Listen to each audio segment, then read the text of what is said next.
ഈശോ മിശിഹായ്ക്ക് സ്തുതിയായിരിക്കട്ടെ. പ്രിയ കൂട്ടുകാരെ, നമ്മൾ ഒരു കൊച്ചു ചെടി നടുന്നത് എന്തിനാണ്? അത് വലുതായി നല്ല പഴങ്ങൾ തരാൻ വേണ്ടിയാണല്ലേ. ആ കൊച്ചു ചെടിയെ നമ്മൾ എന്നും നനയ്ക്കണം, നോക്കി നടത്തണം. എങ്കിൽ മാത്രമേ അത് വളർന്ന് വലിയ മരമാകൂ. ചെറിയ കാര്യങ്ങളിൽ വിശ്വസ്തനായിരിക്കുന്നവൻ വലിയ കാര്യങ്ങളിലും വിശ്വസ്തനായിരിക്കും. ചെറിയ കാര്യങ്ങളിൽ അവിശ്വസ്തനായിരിക്കുന്നവൻ വലിയ കാര്യങ്ങളിലും അവിശ്വസ്തനായിരിക്കും.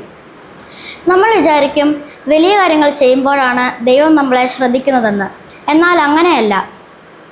നിങ്ങളെ മുറി വൃത്തിയാക്കി വെക്കുന്നത്, കൃത്യസമയത്ത് പഠിക്കാനിരിക്കുന്നത്, ആരും കാണാതെ ഒരു കടലാസ് കഷ്ണം പെറുക്കി വേസ്റ്റ് ബാസ്ക്കറ്റിലിടുന്നത്, ഇവയെല്ലാം ചെറിയ കാര്യങ്ങളാണ്. ഇവ വിശ്വസ്തയോടെ ചെയ്യുമ്പോഴാണ് ഈശോയ്ക്ക് സന്തോഷമാകുന്നത്.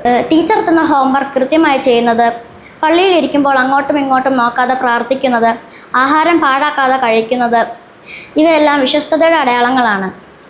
ചെറിയ കാര്യങ്ങളിൽ വിശ്വസ്തരായാൽ ദൈവം നമ്മളെ വലിയ സ്ഥാനങ്ങളിൽ എത്തിക്കും.